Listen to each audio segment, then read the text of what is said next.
মাশাআল্লাহ এই ক্রিম স্প্ল্যাশটা মাশাআল্লাহ ভালো বড় হয়েছে। এই পর্যন্ত এসে পড়ছে একদম নিচ থেকে, সে হচ্ছে এখন এই পর্যায়ে আছে। তো এটা দিয়ে ঢাকা ছিল, আমি মাত্র খেয়াল করলাম যে এটা নতুন পাতা দিচ্ছে আবার। মাশাআল্লাহ ভেরিগেশন খুবই খুবই খুবই কিউট। মাশাআল্লাহ মাশাআল্লাহ দেখছেন, মানে ক্রিম স্প্ল্যাশে মানে মন ভালো করে দেওয়ার মতো একটা গাছ। এটা পাশে আরেকটা হচ্ছে আমার কি বলে ব্রাজিল। ব্রাজিলটার অবস্থা হয়েছে, ওরে আমি বাবার জন্য দিছি, কিন্তু সে হচ্ছে প্রপারলি ওয়াল ধরতে পারে নাই, বা হচ্ছে কাঠ ছিল পিছনে একটা, ওইটাও ধরতে পারে নাই। এটা ব্রাজিল, এটাতে কিন্তু কোনো হোয়াইট টাইপের ভেরিগেশন নাই, এটাতে আছে। অ্যান্ড খুবই সুন্দর ভেরিগেশন এটারটা। এটা ক্রিম স্প্ল্যাশ, কিন্তু ক্রিম স্প্ল্যাশের মানে প্রত্যেকটা পাতাই হচ্ছে ইউনিক। আমার কাছে খুব ভালো লাগছে এগুলো পাতাগুলা, এর জন্য আমি এটা এখনও কাটিনি। আমি বলি দেখি এটা কতটুকু যায়। অ্যান্ড মজার ব্যাপার হচ্ছে এইটার কিন্তু গাছ এখান থেকে চলে গেছে, মানে শেকড় দেখছেন এই যে এখানে একদম চিকন, বাট মাশাআল্লাহ এখানে আসার পরে স্টেমগুলা কি মোটা হয়েছে ভাই। মাশাআল্লাহ মাশাআল্লাহ, নিজেই না নজর লেগে যায়, আল্লাহ মাফ করো। তো মাশাআল্লাহ অনেক কিউট একটা গাছ আমার, আই লাভ দ্যাম এ লট। ওরা আরও ভালোভাবে গ্রো করুক, এটাই দোয়া করি। পাতাটা মনে হয় সানবার্ন হয়েছে, পানি পড়ছে এটার সাথে, রোদের আলোর কারণে এমন হয়েছে। ওই যে পিছনে আরেকটা, ওইটা বিশাল পাতা। বাগান করার হচ্ছে মজাই এখানে, মানে যখন নিজের ছোট্ট ছোট্ট গাছগুলারে চোখের সামনে ম্যাচিউর হইতে দেখি না, খুব বেশি আনন্দ লাগে। আমি তো আসছিলাম গাছে পানি দিতে দুপুর না, মানে কয়টায় আসলাম, দশটার দিকে মতো আসছে ছাদে। তো এই হচ্ছে আমার গাছ। এই গাছটা আমি ওই দিন কাইটা ফেলতে বুঝছেন, একজনকে দেওয়ার কথা ছিল কাটিং, তো আমি আর না করতে পারিনি, কেটে কাটিং দিয়ে দিছি। এখন আমার কাছে নিজের গাছ ছোটো ছোটো মনে হইতেছে। এখানে আছে আমার মনস্টেরা ডেলিসিয়াসা আর হচ্ছে রিভার্টেড ডেলিসিয়াসা। মনে হয় না ও আর ব্যাক করবে, তো কারণ এখানে হচ্ছে আমার নতুন দুইটা গাছ আসছে বলি। এই যে ব্র্যান্ডিয়ানাম, এটা হচ্ছে রাস্তার সাথে আপুর থেকে আমি কালেক্ট করছি। মজার ব্যাপার হচ্ছে ওনার গাছ পাঠানোর আগে দিয়ে হচ্ছে এটার কয়েকটা পাতা নাকি ঝরে গেছে, তাই আপু কী করছে, আমাকে আরেকটা গাছ দিয়ে দিচ্ছে। কিউট না? মাশাআল্লাহ, থ্যাংক ইউ সো মাচ আপু। এই গাছটা আমার অনেক ফেভারিট। আমি বারান্দায় যখন বাগান করছি তখন আমি অনেক ট্রাই করছি যাতে এই গাছটা সার্ভাইভ করে, কিন্তু একবারও আমার ঠিকমতো টিকে নেই। তো হোপসো ইনশাল্লাহ এবার টিকবে, বিকজ এখানে মোটামুটি এটা টিকে গেছে মাশাল্লাহ। তাছাড়া আমার অন্যান্য গাছে টিকতেছে, সো আই হোপ ব্র্যান্ডিয়ানামও মাশাল্লাহ ভালোভাবেই টিকবে। এই বেবিটাও মাশাল্লাহ ভালোভাবেই টিকবে ইনশাল্লাহ। এইটা হচ্ছে মেইনলি একটা জানালার উপর আমার গাছগুলো রাখা। দেখেন আমার বাগানের অবস্থা, আমার বাগান কিন্তু এতটুকুই। বেসিনের মধ্যে আমি অ্যাগ্লোনিমা লাগাইছি, বলছিলাম না একটা স্নো হোয়াইট অ্যাগ্লোনিমা এখানে দিয়ে দিব। তো এই যে এটা বাচ্চা ছিল, এটা উপর থেকে নিয়ে আসছি, হোপসো এটা কিছুদিনের মতো এটার মতো বড় হয়ে যাবে। সাথে এখানে একটা ফুলের গাছ আছে, এটা অয়নাপুর থেকে নিয়ে আসছিলাম ওনার বাগান থেকে। তো এটা অনেক বাড়ে, আমি এটা হচ্ছে 2 দিন পর কেটে দিই। মাশাআল্লাহ ফুলগুলো সুন্দর বেগুনি বেগুনি ফুল হয়। জেব্রিনা লাগাই দিছি, এখানেও জেব্রিনা আছে। আর হচ্ছে রিভার্টেড হয়ে গেছে যেই সাদা জেব্রিনাগুলো, আমার ভেরিগেটেড জেব্রিনা যেটা বলে আর কি, ওইটারে এখানে লাগাই দিছি। ভাবছি ওইটারও এখানে দিব যাতে এখানে কভার আপ করে ফেলে। তো এগুলো লাগাইছি কয়েকদিন হয়, তো দেখি ইন ফিউচারে কীরকম ফিডব্যাক পাই, কীরকম হয় এটা লুকস। রইল বাকি এই অ্যালবো, ভাই রে ভাই, এটাই কিন্তু আমি অনেক আগে আনছি অ্যালবো, বাট এই যে এটার পাতা অনেক গ্রো করছে, বাট ম্যাক্সিমাম হচ্ছে এরকম হয়েছে, দেখেন ধবধবা সাদা টাইপের।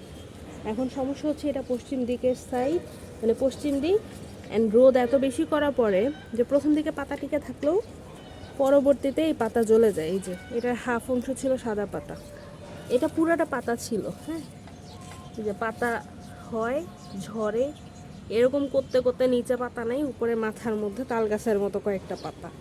মাশাআল্লাহ এটাও কিউট গাছ, পাতা ভালো লাগে, কিন্তু এত বেশি সাদা হয় যে পাতাগুলাই টিকে না। রইল মঞ্জুলা, ওরে হচ্ছে আমি চাইছি যে ওর পাতা বড় হোক, আমি ওরে পোল দিইনি, পোল এখানেই শেষ, কাঠি আর কি। তো এরপরে আমার দেওয়া হয়নি ওরে পোল টোল। আই গেস মস পোল বা হচ্ছে কোকো পোল দিলে হয়তো ওর পাতা আরও বেশি বড় হইতো, বাট এভাবেই আছে, থাকুক, সমস্যা নেই। এখানে আমার এই যে আরেকটা ব্রাজিল আছে পিচ্ছি সাইজের, পানি দিচ্ছিলাম, হ্যাঁ পানি দিচ্ছি। তো আমি হচ্ছে ওদেরকে মেনলি আজকে পানি দিতেই আসছি এখন ছাদে। ওইদিকে আরেকটা আছে, এটা মেবি সোর্ড, সিলভার সোর্ড, যে এটা ওইটা বেবি প্ল্যান্ট। এটা একটা, আরেকটা আছে ওইখানে, এখানেই কোথাও একটা লাগানো আছে, খুঁজে দেখতে হবে। মানে এটা আমি কাটিং করে, এটাকে আমি কাটিং করে এখানে লাগাইছি, সো এটা মনে আছে। রইলো ফিলো কম্পোস্পোর্টেনাম, এরকমই একটা নাম, যাই হোক। তো এইটা মাশাল্লাহ, এটা হচ্ছে প্রথমে ডিক্লাইন করতেছিল ছাদে আনার পরে, পরে কাটিং করে আবার লাগাই দিছি, অ্যান্ড মাশাল্লাহ এখন দেখেন কি সুন্দর, আবার সে হচ্ছে আগের ফর্মে চলে গেছে, সুন্দর একটা লুকসে আইসা পড়ছে, মাশাল্লাহ কিউট না? এই গাছটা আমার অনেক ফেভারিট। আমি জানি না এটা মার্কেট ভ্যালু এখন আগের মতো আছে কিনা, বাট এটা সত্যিই অনেক অ্যামেজিং একটা গাছ। আর এটার পাশে হচ্ছে দুইটা। আচ্ছা, এই গাছটা আমি প্রথমে ভাবছি যে এটা মেবি মিডিয়াম সিলভার, যেটা ওইটা, বাট পরে মানে কালার একদম ওই রকমই। এখন এটা শুনতেছি যে দুইটা সেম গাছ না, যাই হোক, নাও হইতে পারে, কারণ হচ্ছে পাতার শেপে আমি অনেক ডিফারেন্স দেখতে পাইছি। স্পেশালি প্ল্যান্টোমিকের যেই ইয়াটা আছে, সিলভারটা আছে, মিডিয়াম সিলভার, ওইটার সাথে এটার ম্যাচ 0%। সো এটা তো অ্যামেড্রিয়াম সিলভার না, ওই গাছটা আমার কালেক্ট করতে হবে, বাট এটাও অ্যামেড্রিয়াম গোত্রেরই একটা গাছ। এটা হচ্ছে আমার অ্যালবো, এটার অবস্থা অনেক ফানি। এই অ্যালবো কিন্তু রিভার্ট হয়ে আবার ব্যাক করে, আমার এটা হচ্ছে রিভার্ট করার পরে আবার হচ্ছে ভেরিগেশন ব্যাক করছে, ওই রকম একটা গাছ। মাশাআল্লাহ এখন তো বড় হয়েছে, এই যে এই পাশে চলে আসছে। এছাড়া এখানে আছে আমার জেসিনিয়া এখানেই শেষ না, এটা মাল্টিপল হেড আছে। এই যে দেখেন জেসিনিয়া কুইক ঢুকছে, বুঝছেন, ভিতরে ঢুকছে। এই যে এইগুলো জেসিনিয়ার পাতা সব, ও যে কই গেছে আল্লাহ মালুম, দেখি। আচ্ছা, এখান দিয়ে বের হয়েছে, ওইখান দিয়ে ঢুকে এখানে এসে বের হয়েছে। এখন কিন্তু ভেরিগেশন আবার চলে গেছে, শীতের দিন আসছে, এখানে রোদ হয়তো একটু কম পাইছে ও, তো ভেরিগেশন কম হইতেছে, রোদ পাইলে আবার ভেরিগেশন ব্যাক করবে। এটা হচ্ছে ডাক ফিট, এটাও প্ল্যান্টোমিক থেকে নেওয়া।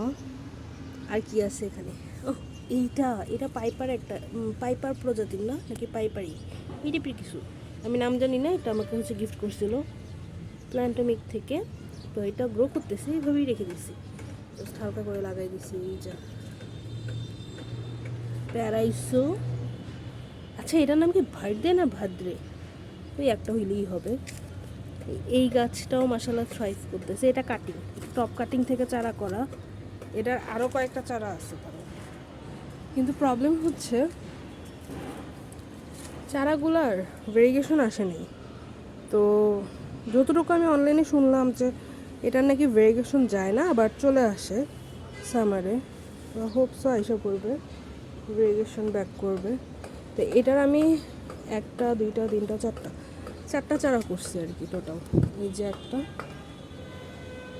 এটার আবার প্রথম পাতায় মাশাআল্লাহ ভেরিগেশন আছে। এখানে এটা একটা আছে, যাতে হালকা ভেরিগেশন আছে। আর একটা হচ্ছে এটা তো মাশাআল্লাহ ভেরিগেশন আছে। জাস্ট নতুন যে পাতাটা আসছে, এই যে এটা মাঝের সবুজটা, এটাতে ভেরিগেশন নাই, তবে হোপসো আবার ভেরিগেশন ব্যাক করবে। আর হচ্ছে যে এটা থেকে টপ কাট করছিলাম ভাই, এটারে আমি পুরা কেটে দিচ্ছি, কারণ এইটা পুরো রুট বাউন্ড হয়ে গেছিলো, রুট ছেটে আবার আমি হচ্ছে এটারে কাটিং করে বসাই দিছি। এখন আবার দেখলাম যে নতুন গ্রোথ আসতেছে মাশাআল্লাহ। সো আমার কাছে এখন প্যারাইসো ড্রেসে কয়টা, 1 2 3 4 5 6টা, মাশাআল্লাহ আলহামদুলিল্লাহ, মজা লাগছে। আর এখানে আরেকটা ইন্টারেস্টিং গাছ আছে, এটা হচ্ছে মনস্টেরা অ্যারানসোনিয়া মিন্ট। আনফর্চুনেটলি এটা আমি বেশি রোদে রাখলে হচ্ছে দেখা যায় পাতা পুড়ে যায়, আর নয়তো হচ্ছে সাদা হয়ে যায়। তো এটা এখানে রাখছি, এখানে হচ্ছে দুপুরে কিছুক্ষণ মেবি 1-2 ঘন্টার মতো রোদ পড়ে, তো ওই রোদে এটার ভেরিগেশন এতটুকু আসছে। সো যেটা আমার কাছে মনে হলো মনস্টেরা অ্যাডামসনিয়া মিন্টের ক্ষেত্রে, এটা হচ্ছে এই গাছগুলো হচ্ছে আপনার সরাসরি রোদের থেকে শেড দেওয়া যেই ব্রাইট লাইটটা ওইটা বেশি প্রেফার করে, অ্যান্ড ওইখানে হচ্ছে ভেরিগেশন খুব সুন্দর আসে। তো এই দুইটাই হচ্ছে অ্যাডামসনিয়ায় মিন্ট। আমার এখানে হচ্ছে সরাসরি রোদ পায়, এখনও পুরোপুরি এটাতে ভেরিগেশন আসে নাই, তো দেখি কি হয় এবার, আসে কি না। এই তো গেল এই পাশ, ঠিক আছে মোটামুটি গাছ নাই আবার কমও গাছ নাই, মানে পানি দিতে গেলে 12টা বেজে যায় অবস্থা। এখানে হচ্ছে আমার কিছু সাকুলেন্স আছে, মজার কথা বলি, হ্যাঁ এখানে সাকুলেন্স হচ্ছে 2 জন থেকে নেওয়া। এগুলো এই বছরের শুরুতে মেবি নিয়েছিলাম আমি। এইটা হচ্ছে আপনার কপার স্টোনটা নিয়েছিলাম হচ্ছে গো গ্রিন থেকে, মাশাআল্লাহ এটা থ্রাইভ করছে অনেক, অ্যান্ড এটা কিন্তু বেবি আছে, এই যে এখানে বেবি আছে। তারপর কোথায় রাখলাম না, এখানে পুরাটাতেই হচ্ছে ছড়াই ছিটা এটা বেবি আছে, আবার ছাদেও আছে, কতগুলো পাতা ফেলাইছিলাম ওখানেও বেবি আছে। আর এটা হচ্ছে ব্লু পার্ল, এইটার বেবি অনেক হয়েছিল মাশাআল্লাহ। আমার দায়িত্বহীনতার কারণে বেবিগুলো আমি হচ্ছে রিপোর্ট করি নাই, লাগানো হয় নাই, পাতা যখন হয়ে যায় মানে শুকায় যায় ওইটাও সরানো হয়নি, মানে কাইন্ড অফ ন্যাচারাল অবস্থায় থাকতে থাকতে দেখা গেছে যে গোড়া শুকায় গেছে, ওই রকম অবস্থা হয়ে গেছে, পানিও রেগুলার দেওয়া হয়নি। কিন্তু মাশাআল্লাহ এটা হচ্ছে আমি কাটিং করে লাগানোর পরে এখন আবার থ্রাইভ করতে, তো ভাবতেছি যে এইটা আমি এখান থেকে কেটে দিব। এখন আমি বুঝতেছি না কাটা ঠিক হবে কিনা, মানে কেটে দিব এর জন্য যদি ওই যে মাথার মধ্যে সুন্দর করে ফুল আসে না, ফুলের মতো করে 2-3টা হেড নিয়ে আসে, ওই রকম হওয়ার জন্য আর কি ভাবছিলাম।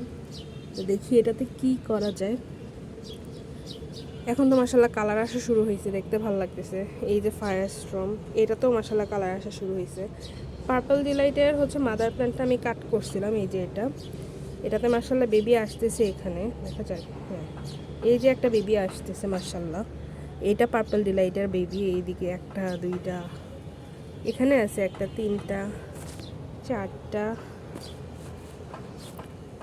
মোটামুটি আছে, মোটামুটি ভালোই আছে। এই যে আবার এটাতেও আছে 5টা, এরকমভাবে মোটামুটি ভালোই আছে গাছপালা। অ্যান্ড এটা তো প্রেসক্যান্টিয়া সিলামান্টোনা ভেরিগেটেডটা, তো এটা নন ভেরিগেটেড কি হয়েছে আমার কাছে ছিল, বাট ওই যে আইস প্ল্যান্ট যেটা বলো এটা ছিল, বাট ওইটা মরে গেছে।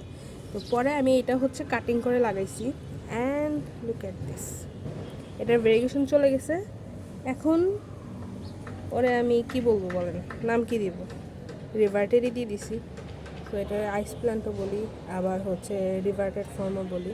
রিভার্টেড ফর্মটা হচ্ছে অনেক লম্বা বলতে গেলে, সো আইস প্ল্যান্ট বলে দিই সরাসরি। আর এখানে তো আছে আমার জেব্রিনা, সিলভার নানক, তারপর হচ্ছে পিঙ্ক লেডি। এটা না চড়ুই পাখি ইদানিং খাওয়া শুরু করছে, এই যে দেখেন সবগুলো পাতা এসে ওরা খাওয়া শুরু করছে, সুন্দর সুন্দর পাতাগুলো খেয়ে ফেলছে।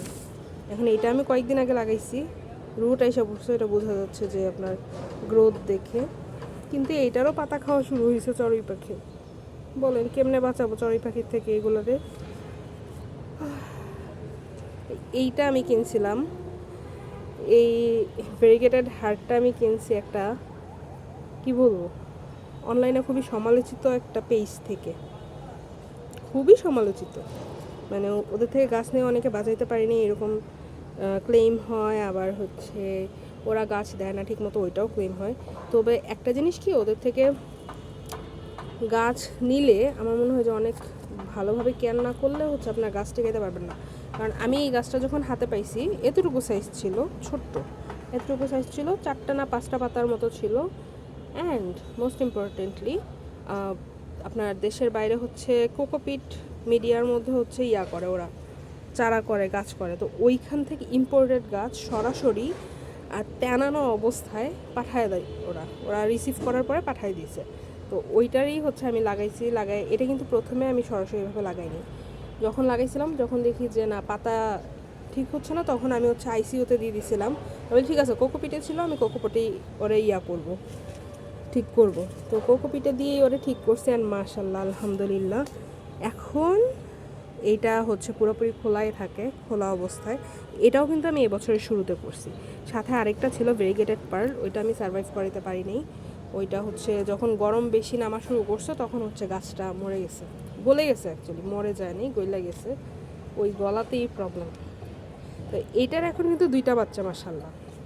1 মিনিট, এইটার একটা বাচ্চা হচ্ছে আমার এখানে, এই যে এবার আমি চারা করছি। অ্যান্ড আমার কাছে মনে হচ্ছে যে এটা রুট আইসা পড়ছে, কারণ এটা আমি বসাইছি 1 মাস হবে না, 1 মাস না, 2 থেকে 3 সপ্তাহের মতো হবে এটা আমি বসাইছি। অ্যান্ড এটার গ্রোথ আসতেছে, সো এটা মোটামুটি রুট ডেভেলপ করছে, এটা বোঝা যাইতেছে। আরেকটা হচ্ছে বলি, এই যে এখানে মাশাআল্লাহ, এই যে এটা আরেকটা কিউট না? সো আমার কাছে মনে হয়েছে যে হার্টলিভ ভেরিগেটেড যেই গাছগুলো আছে, ভেরিগেটেড হোক বা নন ভেরিগেটেড হোক, এই যে আমার কাছে নন ভেরিগেটেড আছে, এটা আমি কাটছি, এটা প্রচুর লম্বা হয়ে গেছিল, এটা তো আমি কেটে চুল ছেটে দিছি। এটা হচ্ছে এই পর্যন্ত এসে পড়ছিল, এন্ড আমি অনেকগুলো চারা করছি। এখানে একটা আছে, তারপর আপনার এই যে এখানে দেখছেন, এই যে এখানে ভেরিগেটেড না, নন ভেরিগেটেড যেটা আছে, এই যে এখানে আছে। এগুলো হচ্ছে আমি চারা করছি, দেখতে ভালো লাগে। সো এগুলো হচ্ছে যেটা বলতেছিলাম যে আপনার সরাসরি বালুতে বসানোর থেকে আমার কাছে মনে হচ্ছে যে কোকোপিটে খুব ভালো চারা হয়।